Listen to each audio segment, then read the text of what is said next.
नमस्कार साथियों, Hindi with KD Sharma online platform में आपका हार्दिक स्वागत है। देखिए साथियों, आपको अवगत कराना चाहता हूं कि आज से आपको हिंदी का संपूर्ण कोर्स आपके online platform Hindi with KD Sharma पर मिलेगा।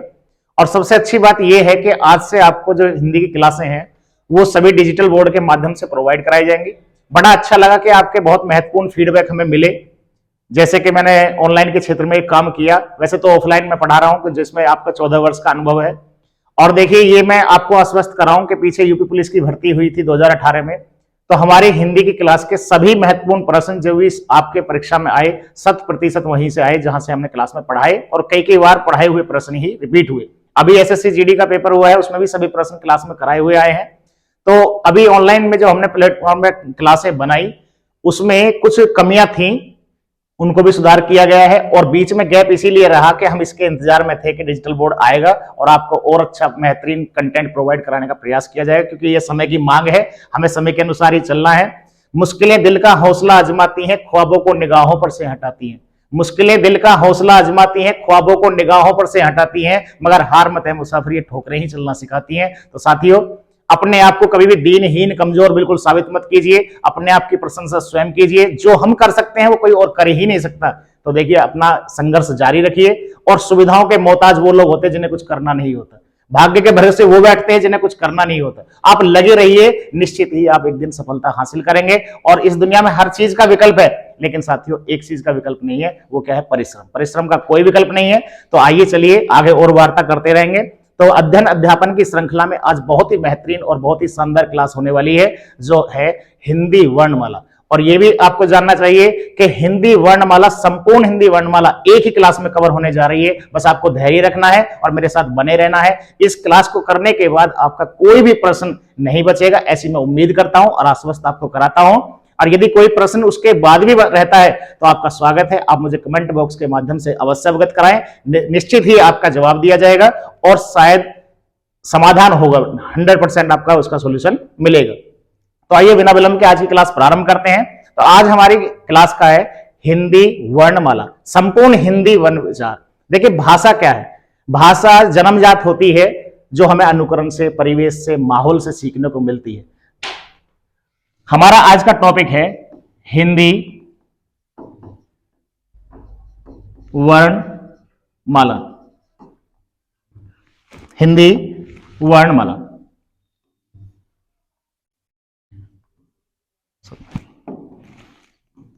हिंदी वर्णमाला। देखिए, सभी प्रतियोगी परीक्षाओं में जहां हिंदी आती है, आज हिंदी इतना रोल अदा कर रही है कि हर कंपटीशन में हिंदी आने लगी है और हिंदी के प्रति लोग जागरूक होने लगे। तो देखिए, हिंदी वर्णमाला में क्या है? सबसे पहले हम हिंदी को जानते हैं। देखिए, हिंदी जो शब्द है, ये हिंदी शब्द एक फारसी भाषा का शब्द है। हिंदी शब्द एक फारसी भाषा का शब्द है और हिंदी एक भाषा है। और ये भाषा संस्कृत भाषा के भास धातु से बना है।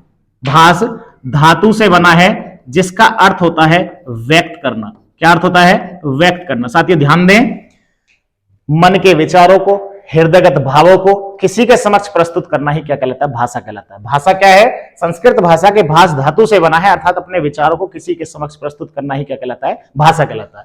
आप जानते हैं, सर्वेषां भाषा नाम जननी अस्ति, अर्थात समस्त भाषाओं की जो आदि जननी है वो कौन होती है? संस्कृत होती है। कौन होती है? संस्कृत है। इस संस्कृत के दो रूप हैं। देखिए, एक होता है वैदिक संस्कृत। आज हम शुरू से बिल्कुल बेसिक क्लास से चल रहे हैं। वैदिक संस्कृत, और दूसरा क्या है? लौकिक संस्कृत। लौकिक संस्कृत। देखिए, वैदिक संस्कृत क्या है? इसका मूल शब्द है वेद, और इसमें जुड़ा है एक, अर्थात जो शब्द या शब्दांश किसी शब्द के अंत में जुड़ के एक नया अर्थ देता है, उसे हम कहते हैं प्रत्यय। तो वैदिक संस्कृत जो थी, इसमें किसका निर्माण हुआ? वेदों का निर्माण हुआ, जिनकी संख्या थी 4। इसमें सबसे प्राचीन वेद कौन है? वो है ऋग्वेद। अगला है उपनिषद। उपनिषद की संख्या कितनी है? 108।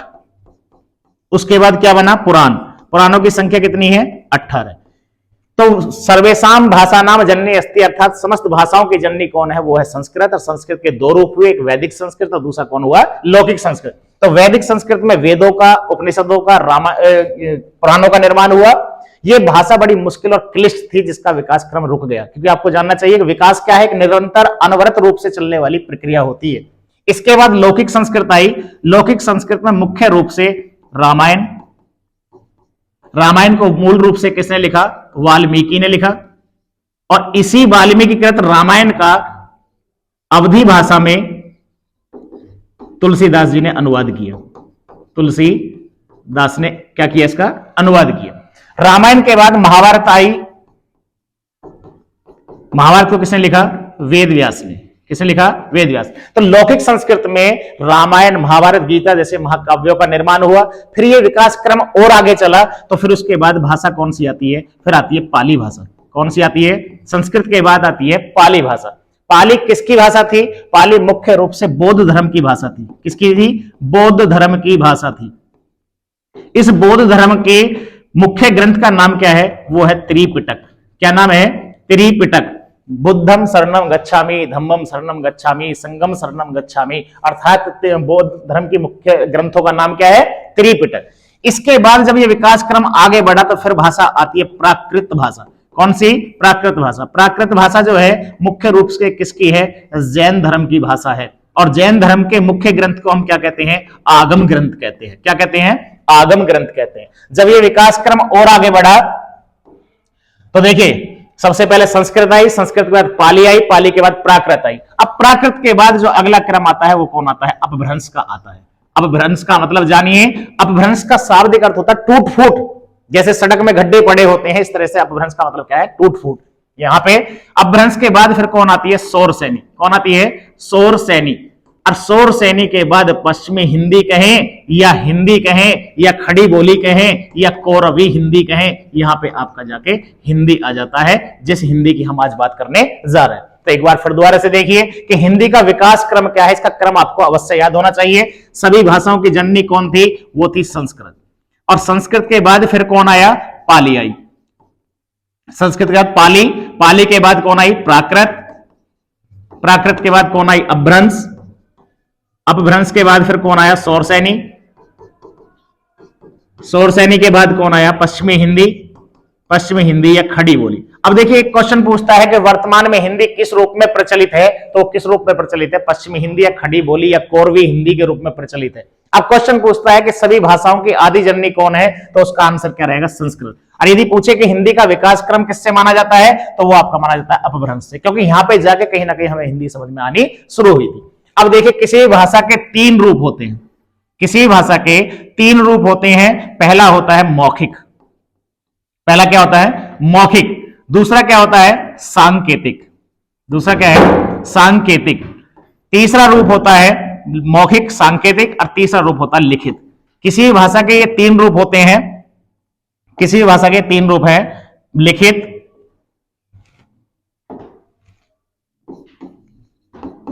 देखिए मौखिक भाषा क्या है? ऐसी भाषा जिसे आप मौखिक रूप से व्यक्त करते हो वो क्या कहलाती है? मौखिक भाषा। ऐसी भाषा जिसे आप संकेतों में व्यक्त करते हैं वो क्या कहलाती है? सांकेतिक भाषा।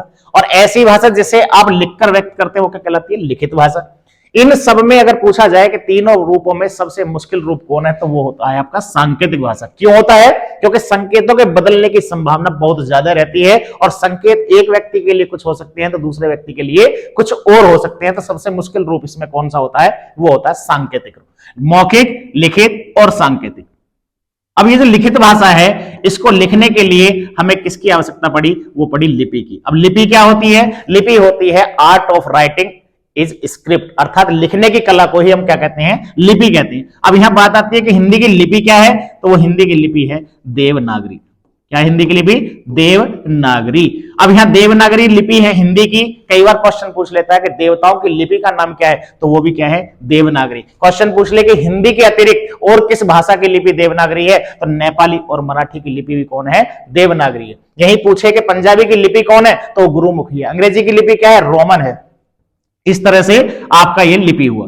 अब लिखने की जो कला है वो लिपि कहलाया। अब ये हिंदी के तीन रूप और होते हैं। एक है राजभाषा, एक है राष्ट्रभाषा,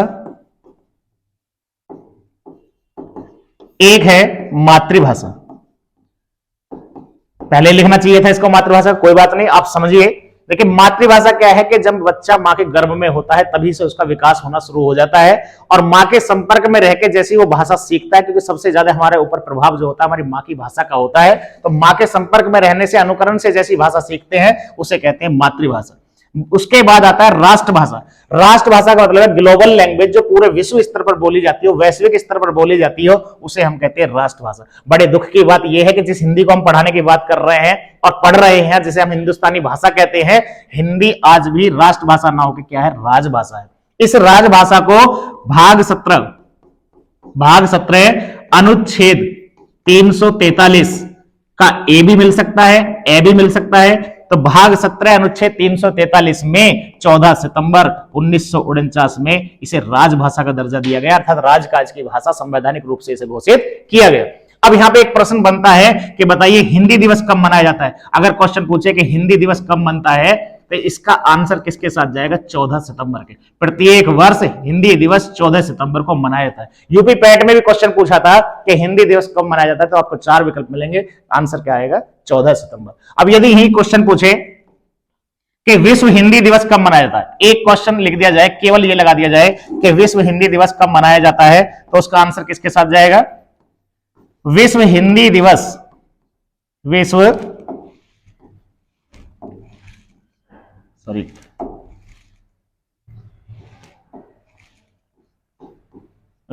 हिंदी दिवस। अगर विश्व हिंदी दिवस की बात करता है तो ये आपका जाएगा 10 जनवरी के साथ। दोनों क्वेश्चन को बड़े ध्यान से सुनेंगे। हिंदी दिवस 14 सितंबर में मनाया जाता है और विश्व हिंदी दिवस 10 जनवरी को मनाया जाता है। क्यों? क्योंकि 10 जनवरी 1975 नागपुर महाराष्ट्र में प्रथम विश्व हिंदी सम्मेलन हुआ था। तब से ही प्रत्येक वर्ष 10 जनवरी को विश्व हिंदी दिवस मनाया जाता है। तो देखिए, अब हमने हिंदी के सामान्य से परिचय में यह जाना कि हिंदी एक फारसी भाषा का शब्द है। हिंदी एक भाषा है। भाषा संस्कृत भाषा के भाष धातु से मिलकर बना है, जिसका अर्थ होता है व्यक्त करना, अर्थात मन के विचारों को, मन के भावों को किसी के समक्ष प्रस्तुत करना ही क्या कहलाता है, भाषा कहलाता है। भाषा के 3 रूप होते हैं, मौखिक, लिखित और सांकेतिक। मौखिक भाषा जिसको बोलकर व्यक्त किया जाए, सांकेतिक भाषा जिसको संकेतों में व्यक्त किया जाए, लिखित भाषा जिसको लिखकर व्यक्त किया जाए। मौखिक, लिखित और सांकेतिक भाषा में सबसे मुश्किल रूप जो होता है वो होता है सांकेतिक भाषा, क्योंकि संकेतों के बदलने की संभावना अधिक होती है और संकेत एक व्यक्ति के लिए कुछ है तो दूसरे व्यक्ति के लिए कुछ हो सकते हैं। इसके बाद हमने जाना कि लिखित भाषा जो होती है, उसका लिखित भाषा को लिखने के लिए लिपि की आवश्यकता होती है, और हिंदी की लिपि जो होती है वो देवनागरी होती है, और देवताओं की लिपि का नाम भी देवनागरी होता है। इसके बाद हमने जाना कि किस भाषा के 3 रूप होते हैं या 3 प्रकार की भाषा होती है, मातृभाषा, राष्ट्रभाषा और राजभाषा। तो हिंदी को संवैधानिक रूप से राजभाषा का दर्जा संविधान के भाग 17 में अनुच्छेद 343 में 14 सितंबर 1949 को दर्जा दिया गया था। इसके बाद 14 सितंबर को प्रत्येक वर्ष हिंदी दिवस मनाया जाता है, और 10 जनवरी 1975 में नागपुर महाराष्ट्र में प्रथम विश्व हिंदी सम्मेलन हुआ था, तभी से 10 जनवरी को हिंदी दिवस मनाया जाता है। तो राष्ट्रीय हिंदी दिवस 14 सितंबर और वैश्विक हिंदी दिवस 10 जनवरी को मनाया जाता है। तो ये बहुत छोटा सा सामान्य से हमने हिंदी का परिचय जाना, और हिंदी का विकास क्रम आप अवश्य ध्यान रखें, संस्कृत, पाली, प्राकृत, अपभ्रंश, शौरसैनी, पश्चिमी हिंदी। क्वेश्चन पूछे कि सभी भाषाओं की आदि जननी कौन है, तो वो संस्कृत रहेगा, और पूछे हिंदी का विकास क्रम किस भाषा से माना जाता है, तो वो माना जाता है अपभ्रंश से या शौरसैनी अपभ्रंश से। चलिए आगे देखते हैं। अब जो हमारा वर्णमाला है, सबसे 4-5 क्वेश्चन है। पहला क्वेश्चन देखें, मौखिक आधार पर भाषा की सबसे छोटी इकाई। मौखिक आधार पर भाषा की सबसे छोटी इकाई वो होता है ध्वनि। मौखिक आधार पर भाषा की सबसे छोटी इकाई क्या है, ध्वनि।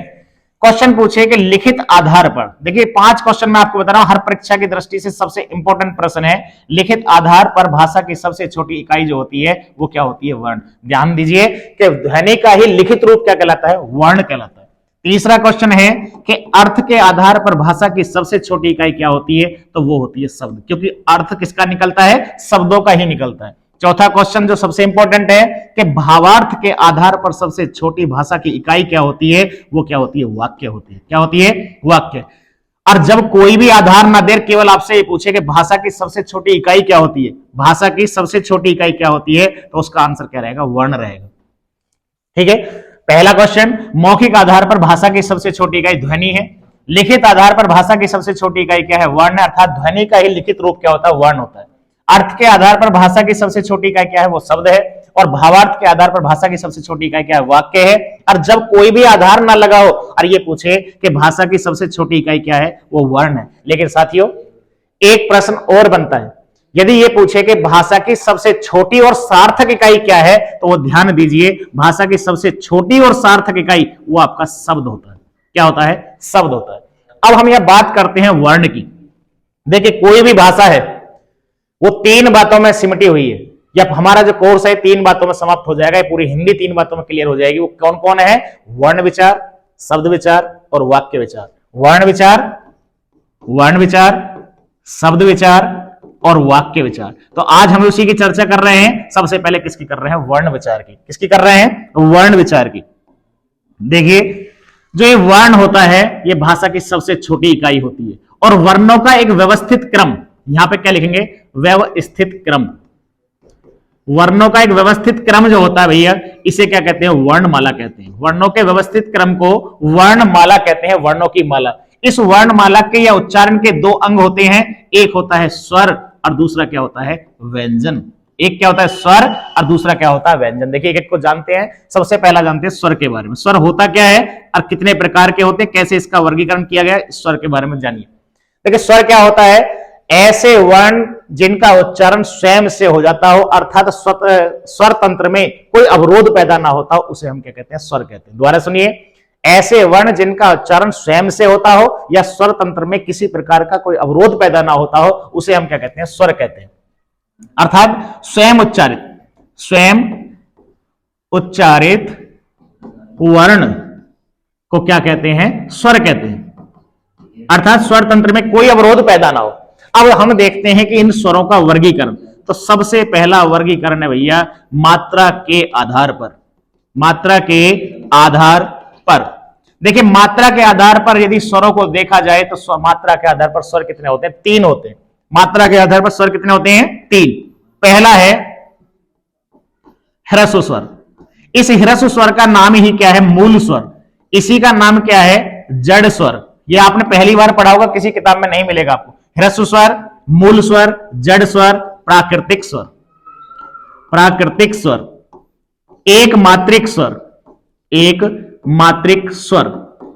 इनकी संख्या कितनी होती है, केवल 4 होती है। बड़े ध्यान से सुनिए, ह्रस्व स्वर, इसी का नाम मूल स्वर, जड़ स्वर, प्राकृतिक स्वर, एक मात्रिक स्वर। इनकी संख्या कितनी होती है, 4। ये कौन कौन होते हैं, 1, 2, 3 और ये 4। ए, ई, उ, री। इन चारों को ही हम मूल स्वर कहते हैं, या जड़ स्वर कहते हैं, या प्राकृतिक स्वर कहते हैं, या ह्रस्व स्वर कहते हैं। जब आप छंद पढ़ेंगे, आगे क्लास चलेगी उसमें चर्चा करेंगे, तो छंद पढ़ते समय आपको गिनना पड़ेगा कि इसकी एक मात्रा गिने, इसकी 2 गिने, तो ह्रस्व स्वर की मात्रा कितनी गिनी जाती है, 1 गिनी जाती है। मात्रा के आधार पर यदि दूसरा स्वर देखा जाए तो यह होता है दीर्घ स्वर। क्या होता है, दीर्घ स्वर। इसी का नाम होता है गुरु स्वर। इसी का नाम होता है द्विमात्रिक स्वर। अर्थात ऐसे स्वर जिनमें ह्रस्व से कहीं ज्यादा समय लगता हो। अब ये दीर्घ स्वर जो होते हैं, इनकी संख्या कितनी होती है, 7 होती है। अब ये 7 में बहुत इंपॉर्टेंट क्वेश्चन छिपा हुआ है कि 7 का वर्गीकरण कैसे करें। अगर कुल संख्या पूछी जाए तो 7 है, लेकिन इसको भी हम 2 भागों में बांट देते हैं। एक होता है संधि स्वर, संधि स्वर, और एक होता है संयुक्त स्वर। एक होता है संयुक्त स्वर। अब संधि स्वर क्या है और संयुक्त स्वर क्या है, इसके विषय में आगे जानते हैं। देखिए दीर्घ स्वर के विषय में जानते हैं। दीर्घ स्वर, देखिए दीर्घ स्वर की संख्या जो है वास्तविक रूप में कितनी है, कुल कितनी होती है, 7 होती है। अब इस 7 में कौन कौन है, आ, ई, उ, ए, आई, ओ और औ। अब देखिए इनमें कई प्रकार के प्रश्न ऐसे बने हुए हैं जो बहुत ही इंपॉर्टेंट प्रश्न है और अधिकतर परीक्षाओं में आते हैं। इसमें से आ, ई और उ, इन 3 को हम दीर्घ संधि स्वर कहते हैं। क्या कहते हैं, दीर्घ संधि स्वर कहते हैं, क्योंकि दीर्घ संधि जब भी बनेगी इन तीनों में ही बनेगी। अब ये 4 जो बचते हैं इनका भी देख लीजिए। ए, और ओ, ए और ओ, ये दोनों कहलाते हैं गुण संधि स्वर। गुण संधि स्वर। आगे बताएंगे कैसे, जैसे रमेश, दिनेश, महेश, राजेंद्र, महेंद्र, सुरेंद्र, ज्ञानोदय, महोदय, चंद्रोदय, इस तरह से इनमें क्या होगा, गुण संधि स्वर। और यदि ए और औ इस प्रकार से, ये कहलाते हैं आपके वृद्धि संधि स्वर। देखिए, तो दीर्घ संधि स्वर कितने होते हैं, 7 होते हैं। 7 में भी ये 3 क्या हुए, दीर्घ संधि स्वर हुए, और ये क्या हुआ, गुण संधि स्वर कितने हुए, 2 हुए, और वृद्धि संधि स्वर कितने हुए, 2 हुए। तो इस प्रकार से मात्रा के आधार पर स्वर, पहला ह्रस्व हुआ, दूसरा दीर्घ हुआ, और तीसरा जो होता भैया एक होता है प्लुत स्वर। इस प्लुत स्वर का मतलब है जिसका उच्चारण ह्रस्व से दीर्घ से भी ज्यादा समय में होता हो, अर्थात इसको त्रिमात्रिक स्वर भी कहते हैं। जैसे आपने कई बार लिखा देखा होगा ओम, तो जिसका देर तक उच्चारण हो, कहीं दूर पटाखा छूटे उसकी बात तक जो ध्वनि आती रहती है, उसी को हम प्लुत स्वर कहते हैं। तो इस प्रकार से मात्रा के आधार पर स्वरों के 3 प्रकार हुए, ह्रस्व स्वर, दीर्घ स्वर और प्लुत स्वर। ह्रस्व स्वर में भी आपने जाना 4 होते हैं जिनको मूल स्वर कहते हैं, और दीर्घ स्वर में 7 होते हैं। 7 में से 3 दीर्घ संधि स्वर होते हैं, 2 गुण संधि स्वर होते हैं, और 2 क्या होते हैं, वृद्धि संधि स्वर होते हैं। इसमें भी आपको याद रखना है कि ए, आई, ओ और ये वाला औ, इन चारों को हम संयुक्त स्वर भी कह देते हैं। क्या कहते हैं, संयुक्त स्वर कहते हैं। क्यों कहते हैं कि यदि ए और ई का मेल कराया जाए तो इनको आई बनता है, और यदि ए और उ का मेल कराया जाए तो ये ओ बनता है। इस प्रकार से इनको हम संयुक्त स्वर कहते हैं। इसके बाद नेक्स्ट देखिए, अब आता है जीव की आकृति के आधार पर स्वरों का वर्गीकरण। जीव की आकृति के आधार पर स्वरों का वर्गीकरण। जीव की आकृति के आधार पर स्वरों जो होते हैं वो 3 होते हैं। देखिए, मानिए आपका जीभ बना हुआ है और ये आपका गला आ गया। इसके 3 भाग हैं, अग्र, मध्य और पश्च। ये आपका मध्य है, ये आपका अग्र है। ये तो हो गया अग्र, ये हो गया मध्य, और ये हो गया पश्च। ये जीव की आकृति के आधार पर कई बार पूछ लेगा कि निम्नलिखित में से कौन सा अग्र स्वर है, कौन सा मध्य स्वर है, कौन सा पश्च स्वर नहीं है। तो इस अग्र को थोड़ी देर के लिए मेरे साथ बोलिए अग्रीय। क्या बोलिए, अग्रीय। अब मध्य स्वर में क्या है, मध्य स्वर केवल पूरी हिंदी में एक होता है, वो होता है ए। यानी कि ए को जब हम बोलेंगे तो बीचों बीच जीभ हमारी क्या होगी, स्थिर हो जाएगी। तो ये होता है मध्य स्वर। कई बार क्वेश्चन इससे आया कि ए को कहते हैं, तो इसे कहते हैं मध्य स्वर। अब ये अग्रीय जो है, इसमें क्या है, ई, ई, उ और री, ये 5 स्वर होते हैं अग्र। इसके अलावा जितने बचे, कौन बचे, आ के बाद कौन बचा, ओ, कौन बचा, औ, और कौन बचा, ए, और कौन बचा, आई। ये 5 होते हैं पश्च, 5 होते हैं अग्र, और 1 होता है मध्य। ध्यान दें फिर दोबारा, अग्र, मध्य, पश्च। ये हमारी जीव की आकृति बनी हुई है जिसके 3 भाग बने हुए हैं। मध्य में रख दिया हमने ए को। अब ए के बाद हम चले, ए के बाद ई, उ, री। ये 5 हमारे क्या हो गए, अग्र स्वर हो गए, और 5 क्या हो गए, हमारे पश्च स्वर हो गए। इसके बाद हम जानते हैं ओष्ठों की आकृति के आधार पर, ओष्ठों की आकृति के आधार पर, या ओष्ठों की बनावट के आधार पर। अब देखिए, ओष्ठों की बनावट के आधार पर 2 ही प्रकार के स्वर होते हैं। कितने होते हैं जी, 2 प्रकार के। एक होता है वृत्ताकार, एक होता है वृत्ताकार, और एक होता है अवृत्ताकार। इस वृत्ताकार का नाम एक और दे दिया जाता है, जो कुछ किताबों में आपको मिलेगा, उसका नाम क्या है, वर्तुल। कोई भी प्रश्न आपका यहां से छूटेगा नहीं। क्या लिखा हुआ है, वर्तुल। तो ऐसे स्वर जिनके उच्चारण में जो आपके ओष्ठ हैं उनकी आकृति गोल वृत्त की तरह मुड़ जाती हो, वर्तुल का मतलब है गोल, तो ये तो कहलाते हैं वृत्ताकार। और जिनमें ओष्ठ वृत्त के आकार के ना हो, क्योंकि ए का मतलब होता नहीं, और वृत्ताकार जिसमें आकृति वृत्त के आकार की ना मुड़े, वो क्या बोलेंगे, अवृत्ताकार। इसमें कौन कौन है, देखिए, उ, आप बोलेंगे उ में क्या होगा, जो आपके लिप्स हैं ये वृत्त के आकार की तरह से बनावट इनकी बन जाएगी, उ और बड़ा उ, ओ और औ। देखिए, भाषा है, क्योंकि हिंदी कोई विषय नहीं है, ये सब्जेक्ट नहीं है। मैथ है, केमिस्ट्री है, फिजिक्स है, इंग्लिश है, ये सब्जेक्ट हो सकते हैं, लेकिन आपका हिंदी एक भाषा है। भाषा को जितना आप दोहराएंगे, जितना अनुकरण करेंगे, उतना ही आसानी से आपको सीख पाएंगे। तो क्या है, इसको बोल के एक बार देखिए, उ और उ, ओ और औ। इसके अलावा जितने भी स्वर बचते हैं, चाहे वो ए हो, ई हो, उसके बाद ए हो, चाहे आपका आई हो, या ये जितने भी बचते हैं आपके, ये क्या कहलाएंगे, अवृत्ताकार। तो एक है वृत्ताकार और दूसरा क्या है, अवृत्ताकार। इसके बाद आता है तालु की आकृति के आधार पर, तालु के आधार पर, तालु के आधार पर स्वरों को हमने 4 भागों में बांटा हुआ है। स्वरों को कितने भागों में बांटा है? 4 भागों में। पहला क्या है? संवृत, पहला है संवृत, दूसरा है अर्ध संवृत, अर्ध संवृत, अगला है विवृत, अगला है अर्ध विवृत।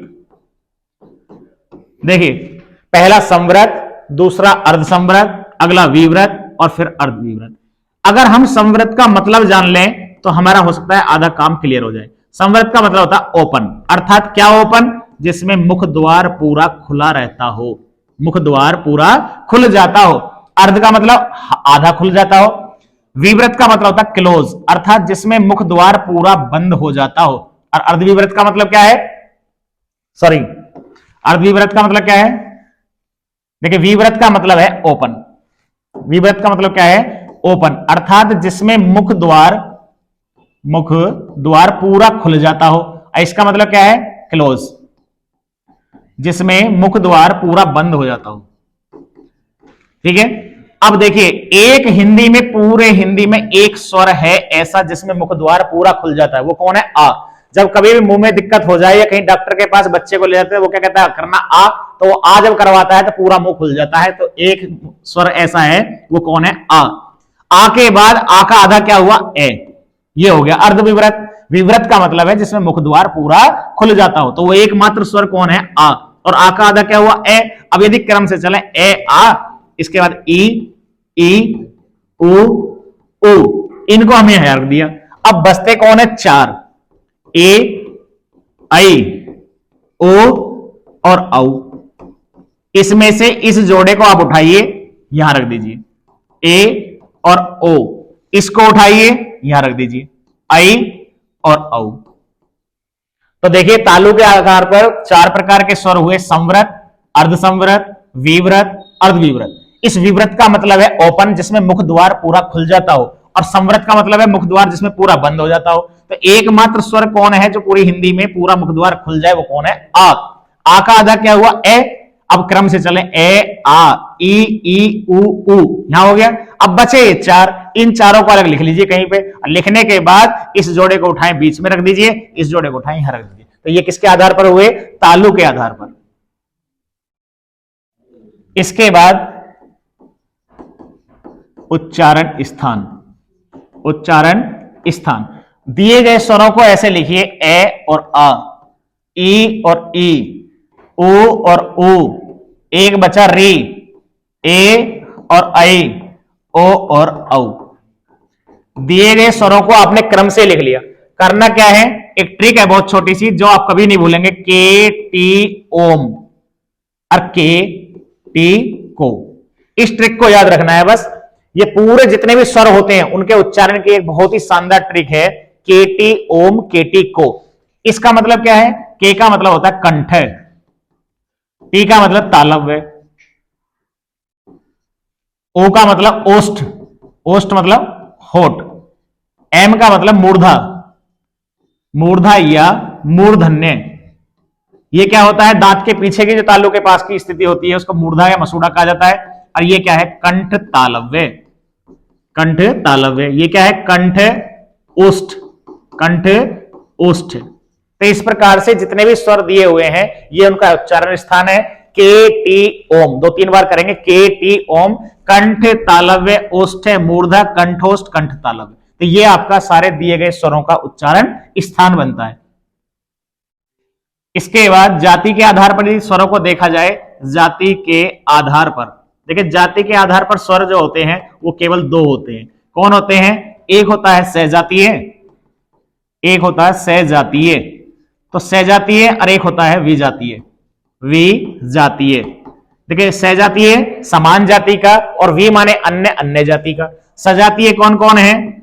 ए और आ, ई और ई, उ और उ, अर्थात ऐसे स्वर जिनका उच्चारण एक ही अंग से होता हो उनको तो सजातीय कहते हैं, और ऐसे स्वर जिनका उच्चारण एक अंग से ना हो के 2 से होता हो उसे क्या कहते हैं? विजातीय। तो विजातीय में कौन आएगा? ए और आई, ओ और औ। अब आप ही देखिए, ये ए लिखा हुआ है तो ये कैसे बना, ए और ई से बना। ए का उच्चारण स्थान अभी सीखा था हमने किससे, कंठ से। ई का किससे होता है, तालव्य से। तो ये क्या बन गया, कंठ तालव्य। क्या बन गया, कंठ तालव्य। तो जाति के आधार पर दो प्रकार के हुए, सजातीय और विजातीय। इसके बाद सबसे इंपॉर्टेंट पॉइंट देखें, ध्यान से देखें कि सभी स्वर प्राणत्व के आधार पर, प्राणत्व मतलब ध्वनि के आधार पर जो उनका आवाज लगाई जाती है, जो स्वर प्राण वायु है उसके आधार पर सभी स्वर कैसे होते हैं, सघोष होते हैं। यहां एक शब्द आया है घोष। यदि इसका अर्थ जानना है तो घोष का मतलब होता है नाद, नाद या कंपन, कंपन या आवाज, आवाज या भारीपन। और से का मतलब होता है साथ, अर्थात ऐसे वर्ण जिनके उच्चारण में स्वर तंत्र में कंपन हो, नाद हो, भारीपन हो, आवाज हो, उसे क्या कहते हैं, सघोष। तो सभी स्वर कैसे होते हैं, सघोष होते हैं। इसके बाद दूसरा इंपॉर्टेंट पॉइंट है कि सभी स्वर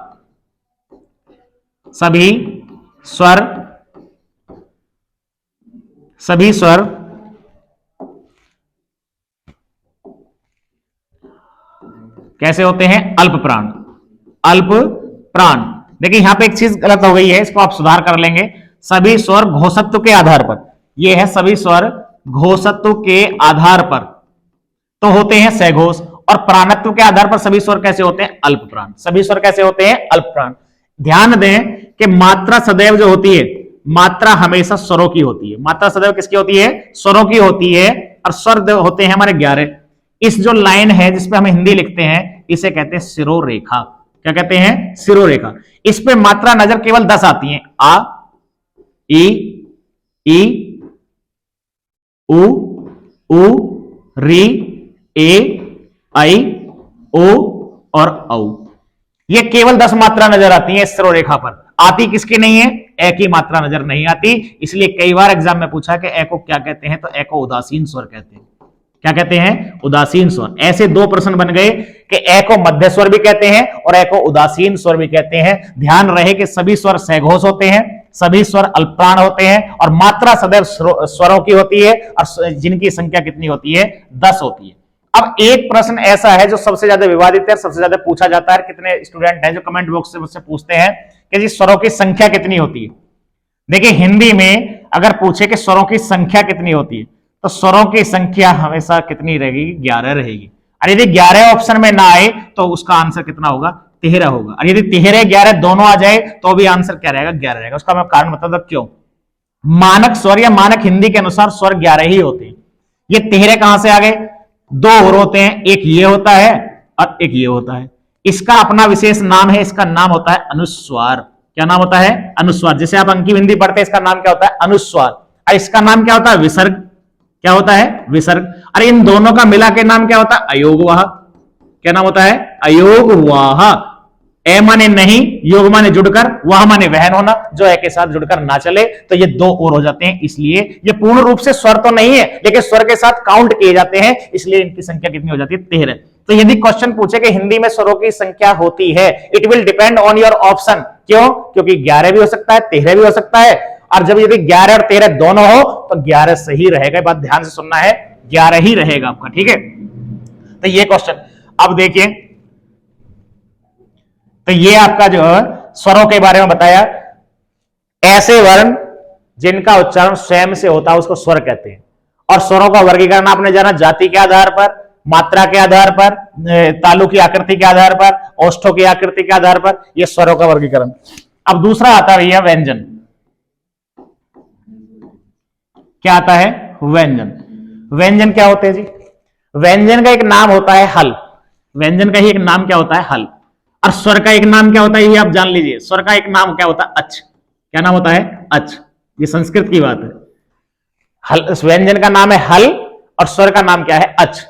अब व्यंजन क्या होते हैं, ऐसे वर्ण जिनका उच्चारण स्वर की सहायता से होता हो उसको क्या कहते हैं, व्यंजन। अब ये क्या लिखा हुआ है, तो इसका मतलब क्या है कि कै में ये हलंत लगा हुआ है और इसमें ए है, तभी इसका मेल मिला है, तभी ये बोला गया क।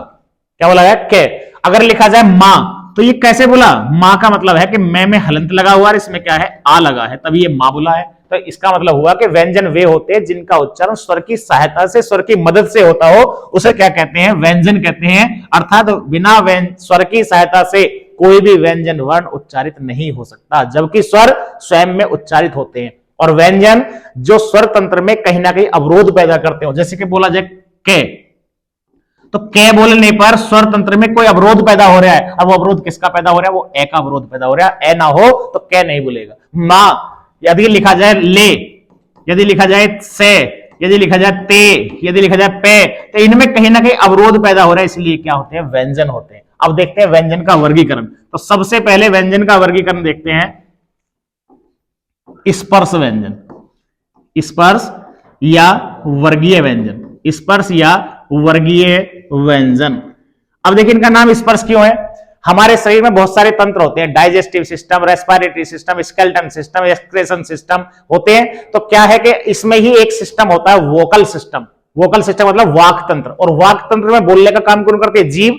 और जीभ जहां जहां स्पर्श करती हो उसी के आधार पर इनका नाम है स्पर्श। और ये वर्गों में बटे होते हैं, इसलिए इनका नाम क्या? वर्गीय व्यंजन। देखिए 5 वर्ग होते हैं, 5 वर्ग होते हैं, और एक वर्ग में 5 वर्ण होते हैं। तो इस प्रकार से संख्या कितनी आ जाती है? 25। क्वेश्चन आपसे पूछे वर्गीय व्यंजनों की संख्या कितनी है? 25। अब वो वर्ग कौन कौन है? के, च, ट, सॉरी, के, चे, टे, ते और पे, ये 5 वर्ग हैं आपके, अर्थात 5 दुकान है। अब इनमें क्या क्या बिकता है उसको देखिए ध्यान से। के वर्ग में क्या है? क, ख, ग, घ, और ये होता है अंग। ये क्या है? अंग। इसका नाम लिखेंगे अंग, जिसको आप पढ़े खाली पढ़ते हैं। ये क्या है? चे, छे, जे, झे, और ये होता है ईएन। क्या होता है? ईएन। इसे भी अड़े खाली पढ़ते हैं।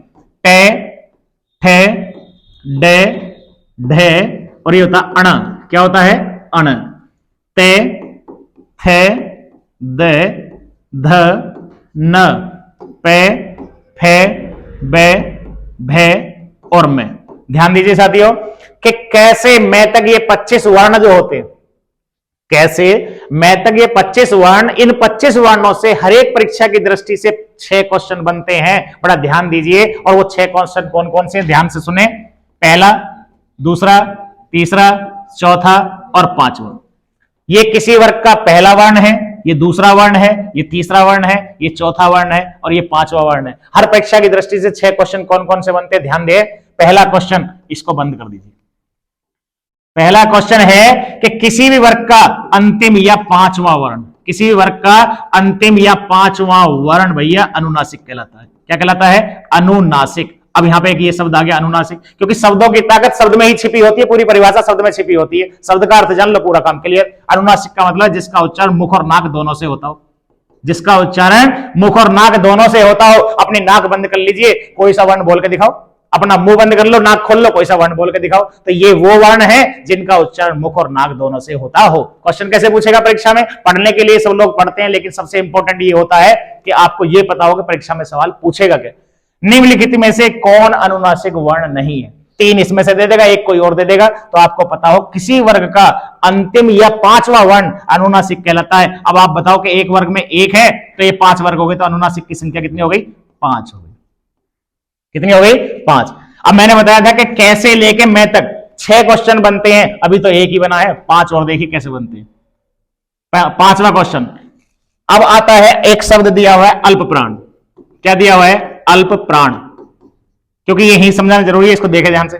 ऐसे वर्ण जिनके उच्चारण में कम प्राण, कम वायु, कम ध्वनि, कम श्वास की जरूरत पड़ती हो, उसको अल्प प्राण कहते हैं। अल्प माने थोड़ा, प्राण माने वायु, तो इसका मतलब एक ही ट्रिक याद कर लो, 135।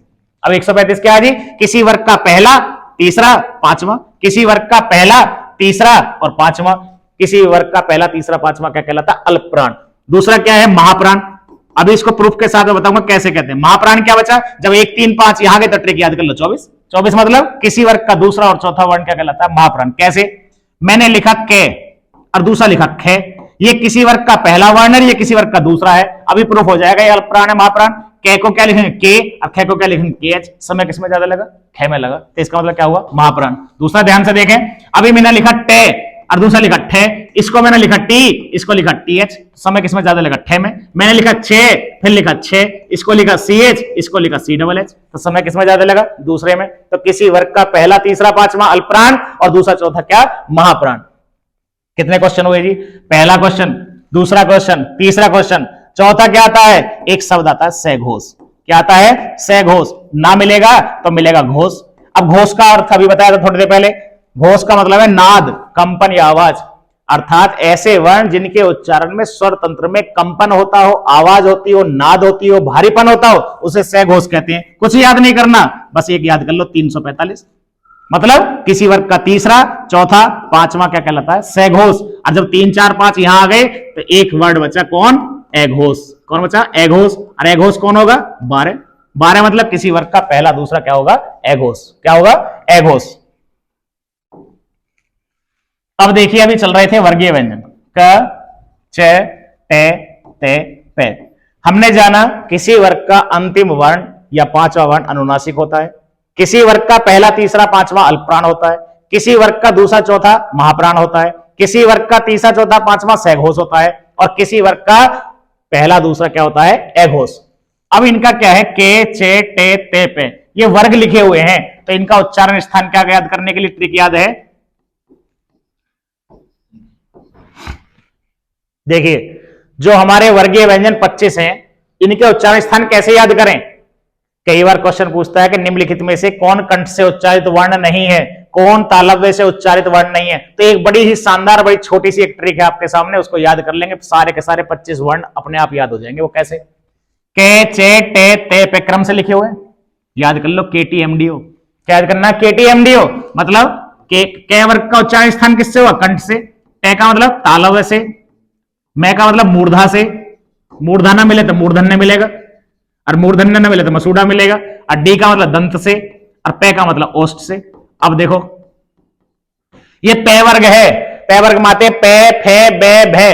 अपने दोनों होठ खोल कर पे बोलियो, बोलेगा ही नहीं, अर्थात दोनों होठ मिलाने पड़ेंगे। अब ये लिखा जाए पापा, तो पापा बोलने पे क्या होंगे, दोनों ओष्ठ आपके मिलाने पड़ेंगे। ते वर्ग में क्या है, ते, थे, दे, धे जब बोलेंगे तो जीभ दांत पे लगेगी, और गारंटी है जीभ हमेशा ऊपर वाले दांत पे लगेगी, नीचे लगेगी ना। ठीक है जी, तो ये इनके उच्चारण स्थान हो गए, क्या हो गए, कंठ, तालव्य, मूर्धा, दंत, ओष्ठ। कंठ, तालव्य, मूर्धा, दंत, ओष्ठ। तो ये आपका हुआ स्पर्श व्यंजन के बारे में। अब देखिए स्पर्श के बाद फिर कौन आता है, अगला आता है अंतस्थ व्यंजन। अंतस्थ व्यंजन, इनकी संख्या कितनी है, 4। देखिए साथियों, ये हिंदी वर्णमाला की क्लास पूरी कंप्लीट आप एक बार कर लीजिए, इसके बाद आपका कोई भी सवाल नहीं बचेगा, पर थोड़ी क्लास बाकी बची है, आप क्लास को लास्ट तक देखिए। अंतस्थ व्यंजन की संख्या कितनी है, 4। इसमें कौन आता है, य, व, र और ल। देखिए ये और वे को क्या कहते हैं, अर्धस्वर कहते हैं। ये और वे को क्या कहते हैं, अर्धस्वर कहते हैं। और रे को क्या कहते हैं, रे को लुंठित कहते हैं। रे को क्या कहते हैं, लुंठित कहते हैं। और ले को क्या कहते हैं, पार्श्विक कहते हैं। ले को क्या कहते हैं, पार्श्विक कहते हैं। तो 4 क्या हुए अंतस्थ व्यंजन, य, व, र, ले। किताबों में दिया हुआ ये, रे, ले, वे, लेकिन इसका वास्तविक क्रम क्या है, ये, वे, रे और ले। और जिसमें ये और वे को अर्धस्वर कहते हैं, रे को लुंठित कहते हैं, और ले को पार्श्विक कहते हैं। इसके बाद अगला आता है ऊष्म व्यंजन। ऊष्म व्यंजन, ऊष्म व्यंजन, इनकी संख्या कितनी है, 4। इस ऊष्म व्यंजन का नाम है घर्षी व्यंजन। घर्षी व्यंजन, क्योंकि इसमें कहीं ना कहीं रगड़ पैदा होती है, ऊष्मा पैदा होती है। तो इनकी संख्या कितनी है, 4। कौन कौन, स और ह। ध्यान दें, ये बहुत इंपॉर्टेंट क्वेश्चन बनता है यहां से। तो से का है, से तालव्य से है, तालव्य से क्या है, मूर्धन्य से। क्या है, मूर्धन्य से क्या है, दंते से। और ये क्या है, कंठे ध्वनि है, कंठे ध्वनि, या फिर कहें अली जीवा वर्ण। अली जीवा वर्ण कहते हैं इसको। ठीक है, तो ये क्या हुए, ऊष्म व्यंजन हुए, जिनकी संख्या कितनी है, 4। से है। ये क्वेश्चन यूपी पुलिस में पूछा हुआ है।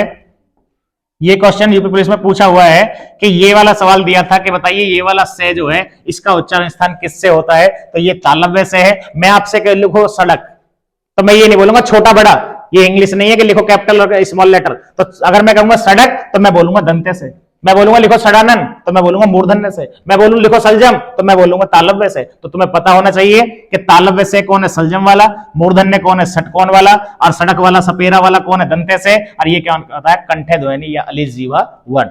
आइए चलिए अगला देखते हैं। इसके बाद नेक्स्ट आता है संयुक्त व्यंजन। कौन आता है जी? संयुक्त व्यंजन।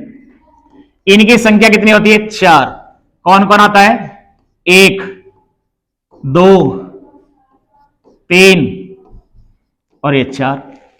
अब ये इनका सबसे इंपॉर्टेंट क्वेश्चन है, ये क्वेश्चन पूछा हुआ है पेपर में कि बताइए इसका क्रम शब्दकोश में किसके बाद आता है। आज हो क्या रहा है कि हिंदी को लोग भूल रहे हैं, अंग्रेजी के पीछे भाग रहे हैं। अभी मैं कहूं धरती, धरनी, धरा, वसुंधरा, अवनी, आपके पास अर्थ के अलावा कोई शब्द है? सूर्य, दिनकर, भानु, भास्कर, रवि, मार्तंड, दिवाकर, मैंने सूर्य कितने सारे पर्यायवाची बोल दिए। क्या आपके पास सन के अलावा कोई शब्द है? क्या शब्द के अलावा?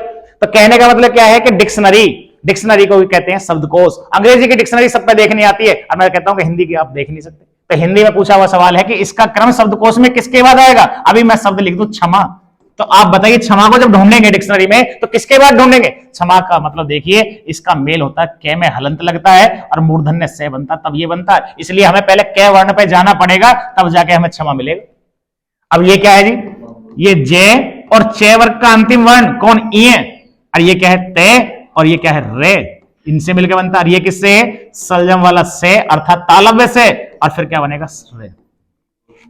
ये क्या है? संयुक्त व्यंजन, जिनकी संख्या कितनी है? 4। पहला क्षे, क उसे, जे, ई, ते, रे, से, रे। तो ये आपके क्या हुए? संयुक्त व्यंजन। अब देखिए अभी तक हमने जो जाना स्वर की संख्या होती है भैया 11, ना मिले तो कितनी होती है? 13। स्पर्श व्यंजन की संख्या कितनी हुई थी? 25। अंतस्थ व्यंजन की संख्या कितनी हुई थी? अभी 4। ऊष्म व्यंजन की संख्या कितनी हुई थी? 4। और संयुक्त व्यंजन की संख्या कितनी हुई थी? अभी 4। आप ही बताइए संख्या कितनी हो गई? 4 या 12, 25 कितने हो गए? और 13 कितने हो गए? ये टोटल मिला के बैठता है 50। कितना बैठता है? 50। 50 ही बैठेगा जी। तो 50 वर्ण हो गए, लेकिन अभी 2 वर्ण और बच गए। हिंदी में तो 52 होते हैं, फिर 2 कहां गए? 2 वर्ण और बच गए, एक ये बच गया और एक ये बच गया। अब इनके दोनों के नीचे बिंदी लगा दीजिए। तो इसका मतलब तो ये है अढ़ और ये है अढ़, अर्थात इन अढ़, इन दोनों को क्या कहते हैं? इन दोनों को उत्क्षिप्त कहते हैं। क्या कहते हैं? उत्क्षिप्त। और ये पीसीएस में क्वेश्चन पूछा था कि उत्क्षिप्त का अर्थ क्या होता है? उत्क्षिप्त का अर्थ होता है ऊपर उछाला हुआ, ऊपर उछाला हुआ, अर्थात जीव इनमें झटके से ऊपर जाएगी, तुरंत से नीचे आ जाएगी। अढ़ अढ़ अढ़ अढ़, अड्डे में नहीं जाएगी, वो टेवर का है। और ये क्या है? अढ़ और अढ़, तो 2 ये और मिल गए। तो बताइए कितने हो गए? 52 वर्ण हो गए। कितने वर्ण हो गए? 52। अब देखिए बिल्कुल लास्ट में पीक पॉइंट पर आ रहा है, देखिए ध्यान सुनने वाली बात है। अगर क्वेश्चन पूछे कि हिंदी में स्वरों की संख्या कितनी होगी? 11, और क्वेश्चन आपसे पूछ ले हिंदी में व्यंजनों की संख्या कितनी है, तो आंसर मिलेगा 33। कितना मिलेगा? 33। 33 व्यंजन 11 स्वर, ये बात होगी मानक। अब यदि 33 व्यंजन ना मिले, अब 33 व्यंजन में कौन कौन शामिल हो जाएंगे? 25 ये, 4 ये और 4 ये। 25, 4, 29 और 4 कितने हो गए जी? 33 हो गए या नहीं हो गए? देखो हो गए 33। अब 33 विकल्प में ना मिले तो फिर सही कौन होगा? 35। कैसे सही होगा? 33 में ये 2 जोड़ दो तो कितने हो गए? 35। अब 35 विकल्प में ना मिले तो फिर मिलेगा 37। क्यों मिलेगा? 33 तो यहां तक और 4 ये जुड़ गए, तो बोलो कितने हो गए जी? 37। अब 37 विकल्प में ना मिले तो मिलेगा 39। 37 में 2 ये जोड़ दो तो फिर कितने हो गए? 39। अब बात आती है बड़ी डाउट की, उस डाउट को क्लियर करने की। यदि व्यंजन पूछे हिंदी में कितने होते हैं? 33, 35, 37, 39 सारे दिए हो तो व्यंजनों की संख्या कितनी होगी? 33। इसके अलावा कोई सवाल बचे तो कमेंट बॉक्स के माध्यम से जरूर पूछना, ठीक है? बचेगा ही नहीं पहली बात। तो कितने होंगे? 33, 35, 37, 39 में से यदि सारे आ जाएं तो व्यंजनों की संख्या 33 होगी और स्वरों की संख्या 11 होगी। इस प्रकार से मूलतः वर्णों की संख्या हिंदी में कितने वर्ण हो जाते हैं? 52 वर्ण हो जाते हैं। कितने वर्ण हो जाते हैं? 52 वर्ण। 1 और 1 2। आज एक ऐसी चीज जो आपने आपसे पहले नहीं पढ़ी होगी, ये है जी अढ़ और ये है जी अढ़। इसका उच्चारण अंग्रेजी के आर से होता है, इसका उच्चारण अंग्रेजी के आर एच से होता है। बड़ी शानदार बात। इन दोनों को हम उत्क्षिप्त व्यंजन कहते हैं। पूरी हिंदी में ये दो होते हैं उत्क्षिप्त व्यंजन। इनका नाम ताड़न जात भी होता है, इनका नाम ताड़न जात व्यंजन भी होता है, इनका नाम उत्क्षिप्त भी होता है, इनका नाम द्विगुण भी होता है। द्विगुण क्या है मतलब, सुनो ध्यान से। पहली कंडीशन, इन दोनों वर्णों से दुनिया का कोई शब्द शुरू नहीं होता। इन दोनों वर्णों से कोई शब्द शुरू नहीं होता कभी भी दुनिया का। अब जैसे मैं लिखूं ढोलक, कई बार पेपर में पूछेगा ढोलक ये सही है या ढोलक ये वाला सही है। अब आप ही बताइए, ढोलक ये सही है ये नहीं है, क्योंकि इसका अर्थ हो गया अढोलक। तो दुनिया का कोई भी शब्द इन दोनों वर्णों से शुरू ही नहीं होता। दूसरी कंडीशन, या तो ये शब्द के बीच में आते हैं या शब्द के अंत में आते हैं। कैसे, लड़का, तो लड़का अगर लिखा तो बिंदी लगानी पड़ेगी क्योंकि दे पे जोर लग रहा है, लड़का। और जैसे लिखा जाए बाढ़, तो या तो शब्द के बीच में आएंगे या शब्द के अंत में आएंगे। और तीसरी कंडीशन, इन दोनों वर्णों को, अड़े को और अढ़े को, कभी भी हलंत लगा के आधा नहीं किया जा सकता, कभी भी हलंत लगा के आधा नहीं किया जा सकता। और चौथी कंडीशन, जैसे लिखा जाए अखंड, जैसे लिखा जाए मंड, जैसे लिखा जाए पंडित, जैसे लिखा जाए खंड, जिन शब्दों पर अनुस्वार का प्रयोग हो, जहां अंकी बिंदी लग जाए, उनमें ये दोनों वर्ण कभी आ नहीं सकते। अगर ये लिख दिया तो सही है, अगर किसी बिंदी लगाएंगे तो ये आपका गलत हो जाएगा। तो पहली कंडीशन, इन दोनों से कोई दुनिया का शब्द शुरू नहीं होता। होता है तो या तो शुरू में आते हैं या बीच में आते हैं। फिर अगली बात, इनको हलंत लगा के आधा नहीं कर सकते। अगली बात, जिन पर अनुस्वार आ जाए उनमें नहीं प्रयोग होते। और जो सबसे इंपॉर्टेंट बची वो क्या बची जी, अभी एक शब्द लिखा है हापुड़। अगर हापुड़ में ड है तो अंग्रेजी होगी HAPUD। और हापुड़ में यदि हा और पू और डे और ये बिंदी लगा दी, उत्क्षिप्त यदि आ गया, तो इसकी अंग्रेजी इसीलिए होती है HAPUR, क्योंकि बोर्ड में आप देख रहे हैं ऊपर क्या लिखा हुआ है, इसका उच्चारण होता है आर से। अब मैं लिखूं गढ़, तो आज तक आपने ध्यान नहीं दिया होगा भैया, गढ़ में बिंदी लगी हुई है इसीलिए GARH आता है, चाहे वो अलीगढ़ हो चाहे आजमगढ़ हो चाहे गढ़ हो। और हापुड़ में आर इसीलिए आता है क्योंकि हापुड़ में नीचे बिंदी लगी है, और जब बिंदी अगर हटा दी तो आर नहीं आएगा, पर डी आएगा। आर नहीं आएगा, डी आएगा। इसके बाद ध्यान से देखें, 1 2 3 4, ये 4 बिंदी बनी हुई है, टी पॉइंट बना हुआ है। इनसे कई क्वेश्चन क्लियर होने वाले हैं आपकी वर्णमाला के, क्योंकि आपका आज का टॉपिक लिखा ही पहले गया है कि संपूर्ण हिंदी वर्णमाला पूरी एक ही क्लास में जी, उसके बाद कोई क्वेश्चन ही नहीं बचेगा। पहला देखें ध्यान से, अगर ऊपर बिंदी लगी हुई है तो इसको अनुस्वार कहते हैं। क्या कहते हैं जी, अनुस्वार। कैसे कहते हैं, जैसे लिख दिया जाए अंक, जैसे लिख दिया जाए पंख, जैसे लिख दिया जाए संख, जैसे लिख दिया जाए कंठ। पहली बिंदी क्लियर। दूसरी क्या है कि यदि ये आगे आ रहा है तो इसका मतलब केवल एक वर्ण होता है, वो कौन होता है, क वर्ग का अंतिम अक्षर होता है, जिसको कहते हैं अंग। क्या कहते हैं, अंग। ठीक है जी। और नीचे यदि आ रहा है तो ये केवल 2 होते हैं, कौन, अड़े और अढ़े, अड़े और अढ़े, जिनको हम क्या कहते हैं, उत्क्षिप्त कहते हैं। क्या कहते हैं, उत्क्षिप्त। अब बचा ये क्या है, फिर ये क्या है, ऊपर बिंदी अनुस्वार, साइड में बिंदी का क्या अंतिम, और ये तो क्या उत्क्षेप। और ये वाला क्या है, के, खे, गे, जे और फे, इनके नीचे बिंदी लगा दो। इनके नीचे यदि बिंदी लगा दी ना तो ये फिर क्या बन जाएंगे, ये अरबी फारसी के बन जाएंगे। क्या बन जाएंगे, अरबी फारसी के बन जाएंगे। किसके बन जाएंगे, अरबी फारसी के। और नीचे जो बिंदी लगती है इसको कहते हैं नुक्ता चिन्ह, सॉरी इसको क्या कहते हैं,